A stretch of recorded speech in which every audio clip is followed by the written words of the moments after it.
Darling ఇప్పుడు మంచు విష్ణు మంచు మనోజ్ గారిది Twitter war అయితే జరుగుతుంది కదా. అవును. అది చూస్తున్నావా? చూస్తాను. ఎలా అనిపిస్తుంది చూడగానే మొదట్లో ఏంటంటే కామెడీ, ఆ తర్వాత ఏంటంటే చాలా బాధ వేసింది. ఎందుకంటే ఇప్పుడు వాళ్ళు మొదటి నుంచి వాళ్ళు సినిమాలు చేసేవాళ్ళు, సినిమాలు తీసేవాళ్ళు కూడా. ఎందుకంటే వాళ్ళతో పెద్ద బ్యానర్ కూడా ఉంది కాబట్టి ఏంటంటే ఆ బ్యానర్లో సినిమాలు చేశారు, తీశారు. వాళ్ళ సినిమాలకు నేను పెద్ద ఫ్యాన్ని. నేను మోహన్ బాబుకి నిజంగా నేను చిరంజీవికి కానీ మోహన్ బాబు కానీ పెద్ద ఫ్యాన్ని. వాళ్ళిద్దరు చేసే సినిమాలు చూసా, అన్ని సినిమాలు చూసా. మోహన్ బాబు హీరోగా చేసే సినిమాలు కూడా చూసా. ఇప్పుడు పెదరాడి కానీ, ఇది రౌడీ గారి పెళ్ళం కానీ, సోగ్గడి పెళ్ళం కానీ చూసిన అన్ని. కానీ మొదటి నుంచి ఏంటంటే వాళ్ళు ట్రోల్ అవుతున్నారు. వాళ్ళు ఆ ట్రోల్ అవడానికి కారణం ఏందో నాకైతే అర్థం అవట్లేదు. ఏంటంటే వాళ్ళు ఇంకా ట్రోల్ కాకుండా సినిమాలు చేయాలని అదే సోషల్ మీడియా కారణం. సోషల్ మీడియా కూడా దేనికి కారణమైంది? వాళ్ళు మాట్లాడే మాటలు మళ్ళీ అవి కూడా ఉన్నాయిలేండి. ఎందుకు అబద్ధం? వాళ్ళ ఫ్యామిలీలో వాళ్ళు రకరకాల మాట్లాడడం, వాళ్ళు ఏదంటే అది మాట్లాడడం, అది కరెక్ట్ అది కాదు. ఏందంటే ఇంకోటి అంటే మనిషిని లెక్క లేకుండా మాట్లాడడం చాలా తప్పది. ఇప్పుడు చిరంజీవి ఫ్యామిలీలో కానీ బాలకృష్ణ కానీ ఎవరైనా సరే మనుషులకి రెస్పెక్ట్ ఇచ్చి మాట్లాడతారు. కానీ వీళ్ళు ఏమంటే మనుషులకు రెస్పెక్ట్ లేకుండా కొన్ని సార్లు మాట్లాడారట. అది నాకైతే చాలా సార్లు బాధేసింది. ఆల్రెడీ పండగ ముందు అయితే చల్లారిపోయింది అనుకున్నాము. అవును, సంక్రాంతి సంబరాలు కూడా బాగా చేసుకున్నారు. కానీ లాస్ట్ అంటే ముక్కనుమ రోజు మళ్ళా ఆ సమాధి చూడటానికి ఆ గొడవ చూసినప్పుడు ఎట్లా అనిపించింది? అదే ఆ సమాధి రోజు ఏంటంటే ఆయన దండం పెట్టుకోవడానికి పోయాడు. మళ్ళీ అక్కడ కూడా పోలీసులు వచ్చారు. మళ్ళీ ఈ రోజు చూస్తే కలెక్టర్ గారి నుంచి నోటీసులు ఇచ్చారు ఆస్తుల కాడ. ఏంటంటే మొదటి నుంచి ఏంటంటే మోహన్ బాబు గారు మంచు విష్ణుకి ఎక్కువ సపోర్ట్ చేస్తున్నాడని, మనోజ్కి ఏ సపోర్ట్ చేయట్లేదని రకరకాలు అనమాట. అది ఏంటంటే నువ్వు చూస్తున్నప్పుడు నీకు ఎలా అనిపిస్తుంది? అదే నాకేమనిపిస్తుంది అంటే అదే ఆ ఫ్యామిలీ కలిస్తే బాగుండు అనిపిస్తుంది. వాళ్ళందరూ కలిసి సినిమాలు చెయ్యాలనే అనిపిస్తుంది నాకు అంతే. అంతేగాని వాళ్ళందరి మధ్య వాళ్ళు విడిపోవాలని. వాళ్ళు ఇలా గొడవ పడడం వల్ల కన్నప్ప సినిమాకి ఏమన్నా ఎఫెక్ట్ పడే అవకాశం ఉందా? ఎఫెక్ట్ ఏమైతే పడదు. ఎందుకు పడుతుంది అంటే ఇప్పుడు ఆల్రెడీ బడ్జెట్ పెట్టేశారు కదా, తీసేశారు కదా. 200 కోట్లు పెట్టారు. అదే ఆ డబ్బులు యాడ్ నుంచి తీసుకొచ్చామని చెప్పి మంచు మనోజ్ గారు అనడం జరిగింది. ఏముంది, మోహన్ బాబు గారు ఆయన కష్టపడి ఇచ్చాడు అంతే. ఈయనకి ఇవ్వలేదని కదా బాధ. ఈయన కూడా సినిమాలు చేయాలని తీయాలని కోరుకున్నాను నేను అంతే. ఓకే. అలాగే ఇప్పుడు పుష్ప 2లో 20 minutes యాడ్ చేశారు కదా. అవును. అది చూసావా? పుష్ప 2 చూసా. ఎలా అనిపించింది? చాలా బాగుంది. ఫస్ట్ బాగుందా? యాడ్ చేసిన తర్వాత బాగుందా? ఫస్ట్ బాగుంది. యాడ్ చేసిన కూడా ఎక్కడెక్కడ 2-3 దగ్గరలే. ఆ చివరిలో ఒకసారి, ఆ మధ్యలో ఒకసారి అంతే. ఆ ఫస్ట్ ఫైట్లు అట. కాబట్టి ఏంటంటే చూసినాను, అది బాగుంది. ఈ సినిమా ఇంకా బాగా ఆడుతుంది అంతే. ఏముంది, యాడ్ చేస్తే బాగా ఆడుతుంది అంతే కదా. ఆ సినిమా కూడా బాగా ఆడాలా అంతే.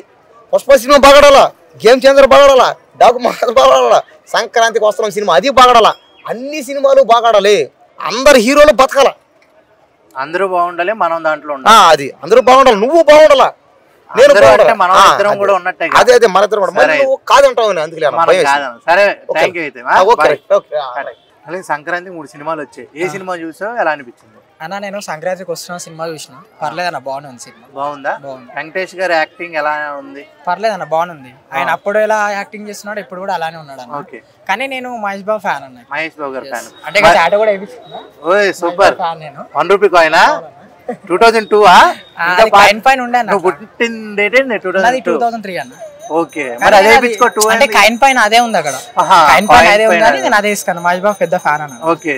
నార్మల్ గా రూపాయి అంటే వాల్యూ నీకు బాగా ఇష్టం అనుకుంటా. ప్రతి పైసా అంటే ఇప్పుడు మనం ఎన్ని కోట్లు అయినా కూడా ఒక 1 రూపీ ఉంటే కదా లెక్క పెడతాం. అందుకే అట్లా అని కూడా సినిమాలో కూడా వచ్చింది. అట్లానే వేయించుకున్నాను. మరి ఇంట్లో అనలేదా? ఇంట్లో ఇక ఏం అనలే. అంటే ఇక మహేష్ బాబు ఫ్యాన్ అని తెలుసు అందరు, మమ్మీ డాడీ వాళ్ళకి. ఏం అనలే, వాళ్ళు కూడా సపోర్ట్ చేసారు మంచిగా. కానీ ఏదన్నా ఇట్లానే సినిమా అవకాశాల కోసం చూస్తున్నాను. ఏదన్నా ఆఫర్లు వస్తే చేద్దాం అనుకుంటున్నా.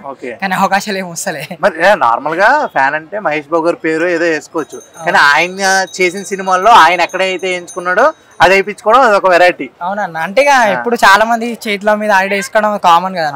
అంటే ఇది కొంచెం ట్రెండ్ లాగా నేను వేసుకుని అట్లా చాలా మంది, నేను బైక్ మీద సిగ్నల్ దగ్గర అట్లా వెళ్ళినప్పుడు కూడా చాలా మంది కార్లకి చూడడం అట్లా చాలా మంది చూసారు. ఓకే ఓకే, అంతేలే. చాలా బాగుందిలే. అది కూడా మంచి రూపాయి అనేది గుర్తుండిపోద్ది కాబట్టి. సరే, ఇప్పుడు మహేష్ బాబు గారు రాజమౌళి గారు సినిమా ఆల్రెడీ షూటింగ్ స్టార్ట్ అయిపోయింది. ఎలా ఎక్స్పెక్ట్ చేస్తున్నావు? అంటే ఈసారి బాబు చాలా కొత్తగా కనిపిస్తుంది అన్న. ఎప్పుడు చూసినా చిన్న ఎయిర్తోని షేవింగ్ లేకుండా ఉంటాడు కదా. ఈసారి చాలా బాబు చాలా వెరైటీగా ఉంటున్నాడు. అందరు బాబు ఫ్యాన్స్ కి ఎట్లా అంటే మంచిగా అన్న ఇట్లా వస్తుండని చూడాలి. యాక్చువల్ గా ఇంత ముందు పండక్కి ఆయన చేసిన హల్చల్ వేరే లెవెల్. అవును, గుంటూరు కారం. కానీ ఇప్పుడు ఈ పండక్కి ఏం లేదు. అలాగే నెక్స్ట్ పండుగ కూడా ఏమి ఉండకపోవచ్చు, ఎందుకంటే ఎందుకంటే 2 years తీసుకుంటుంది కదా షూటింగ్ కి, ఒకేసారి రికార్డు బదులు కొట్టుకొని వస్తాడు. అన్న అంటే బాబు, బాబులకే బాబు, మహేష్ బాబు. సూపర్. అలాగే మరి బాలబాబు గారి సినిమా ఏమైనా చూసావా? వాళ్ళు అలా మేము పట్టించుకోను. సినిమా చూసావా? సినిమా అంతా నేను మహేష్ బాబు ఏ సినిమా ఫస్ట్ రిలీజ్ రోజు వెళ్తా అన్న అంతే, కానీ వేరే వాళ్ళ గురించి మనం చెప్పాం. ఎందుకంటే ఇప్పుడు వేరే వాళ్ళ గురించి మాట్లాడే మనకు ఫ్యాన్స్ అట్ అవుతారు. ఎందుకు మనం మామూలుగా చూసినాం అన్న. ఆయన ఎప్పటి నుంచో వాళ్ళ డాడీ వాళ్ళ నుంచే మంచిగా ఉంటది వాళ్ళది, వాళ్ళకి ఎప్పటి నుంచో పేరు ఉంది. సంక్రాంతికి వస్తున్నాం అనే సినిమా చూసావా? చూసినా. ఎలా అనిపించింది? బాగుంది అన్న. దానికి మహేష్ బాబు గారు కలిసారు. అది ఫోటో కూడా చాలా వైరల్ అవుతుంది. అంటే అన్నతోండి మంచిగా చేసింది కదా అన్న, కానీ నాకు అది హ్యాపీగా ఉంది. నేను సంక్రాంతికి వస్తున్నాను, ఫ్రెండ్ నేను అందరం కలిసి వెళ్ళి చూసాము, బాగుంది. ఒక మహేష్ బాబు గారు ఫ్యాన్ గా మంచి డైలాగ్ చెప్పు. మంచి డైలాగ్ అంటే చాలా మంది ఫోకీ సినిమాలో డైలాగ్ కొడతారు, అంటే మామూలుగా ఇది ఆ డైలాగ్ కాకుండా అన్న మహేష్ బాబు ఒకటి ఇది పైసలది ఉంటుంది కదా అన్న, సర్కారీ వారి పాట సినిమాలో ఒక డైలాగ్ గుర్తొస్తలే అన్న. డైలాగ్ గుర్తురాపుతా డైలాగ్ గుర్తొస్తలే. తెలిసిన డైలాగ్ ఏదో చెప్పు నోటికి. ఇప్పుడు నేను మహేష్ బాబు ఫ్యాన్ అన్నప్పుడు కాల్ డ్రాగ్ వేసుకున్నావు టక్మని. అంటే సర్కారీ వారి సినిమా పాట సినిమాలో ఒక మహేష్ బాబుది డైలాగ్ ఒకటి. సరేలే, మహేష్ బాబు గారిది ఓ డైలాగ్ చెప్పు. పోకిరి సినిమాలోదే ఓ డైలాగ్ చెప్పు. ఎవడు కొడితే దిమ్మ తిరిగి మైండ్ బ్లాక్ అవుతుందో ఆడే పండుగ చెయ్య అనాలా? ఓకే అయితే థ్యాంక్స్ అన్న. తమ్ముడు నేను సన్నంగా ఉంటా కారణం ఏంటి? ఏమో అన్న, జీన్స్ అనుకుంటా. ఈ జీన్స్ లేకపోతే ఎవరి jeans? Father genes. Okay super. అలాగే సంక్రాంతికి 3 సినిమాలు వచ్చాయి, ఏ సినిమా చూసావు? నేను సంక్రాంతికి వస్తున్నాము 3 చూసా. డాక్టర్ మహారాజ్ 3 చూసా? సూపర్. ఎలా అనిపించింది గేమ్ చేంజర్? గేమ్ చేంజర్ అయితే ఫ్లాప్ మూవీ. అదేంటంటే ఎలా అనిపించింది? నాకైతే నచ్చలేదు, పెద్దగా నచ్చలేదు. సరే, డాకు మహారాజ్ ఎలా అనిపించింది? యావరేజ్ అనిపించింది. బాలబాబు గారు బాగున్నారా ఫస్ట్ హాఫ్ లో కానీ సెకండ్ హాఫ్ లో కానీ? ఆయన యాక్టింగ్ లెవెల్ సూపర్ బానే ఉంది, కాకపోతే కథ పరంగా కొద్దిగా మార్పులు చేస్తే బాగుండే. ఈ కథ అంటే ఈ కథ కొద్ది రొటీన్ కనిపించింది. ఓకే. అలాగే సంక్రాంతికి వస్తున్నాం కథ అనేది బానే ఉంది, ఫన్ మూవీ. అది మాత్రం సూపర్ ఇవ్వచ్చు, బానే ఉంది. పుష్ప 2 20 నిమిషాలు యాడ్ చేసారు, ఏం చూడటానికి వెళ్తున్నావు మరి? ఏమన్నా ఇంక వెళ్ళలేదు, చూడాలి. ఫస్ట్ పుష్ప ఏమన్నా చూసావా? చూసా. ఎలా అనిపించింది? అదే బ్లాక్ బస్టర్ బానే ఉంది.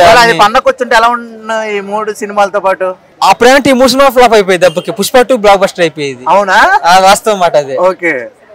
ఏదో ఒకసారి తగ్గేదేలే కానీ నువ్వు చాలా తగ్గున్నావు, పెరగాల బాడీ. ఏది ఏం తింటున్నావు అసలు? అన్న అయితే బిర్యానీ తింటున్నా అన్న. బిర్యానీ తింటే లావు అవుతారు కానీ. సరేలే, ఈ సంక్రాంతికి పందెం కొట్టిన సినిమా అంటే ఏం సినిమా అంటావు? పందెం కొట్టిన సినిమా అయితే సంక్రాంతికి వస్తున్నాం. ఆ బొడ్డోడు క్యారెక్టర్ బాగా నచ్చిందా? బుల్రాజ్ సూపర్ అన్న, కామెడీ. నువ్వు కూడా బుల్రాజ్ లాగా మంచి చిన్నప్పుడు అలాగే ఉండేవాడువా? బొద్దుగా ఉండేవాడు కానీ పూజలు మాత్రం మాట్లాడేవాడు. సరే, హరిహర వీరమల్లులో ఒక సాంగ్ అయితే రావడం జరిగింది, ఆ మాట వినాలి పేరు. వింటావా నువ్వు? ఎవరైనా మాట? ఎవరి మాట నా రూల్స్ నేను ఫాలో అవుతాయి. ఎవరి మాట అయినా నీ రూట్ సపరేటా? ఆ పాట ఎలా ఉంది? అది పెద్దగా లేదన్న, పెద్దగా అసలు. ఓకే, నాకు తెలిసి నీకు ఈ పాట బాగా నచ్చి ఉంటది. కోయారే కోయ్ అంతేనా? అది బాగా నచ్చిందా? నచ్చింది. పాపకి ఎన్నో కోట్లు పెట్టుకుని ఆయన చేస్తుంటే అది నచ్చలేదు, ఈ జస్ట్ కోట్ వేసుకుని పాడితే నచ్చింది. సరే, ఆ పాట ఒకసారి హమ్ చేయి. కోయారే కోయ్ కోయ్ కోయ్, కోయారే చందమామ కోయ్ కోయ్, కోని కోయ్. Super. Thank you bro. Okay bro.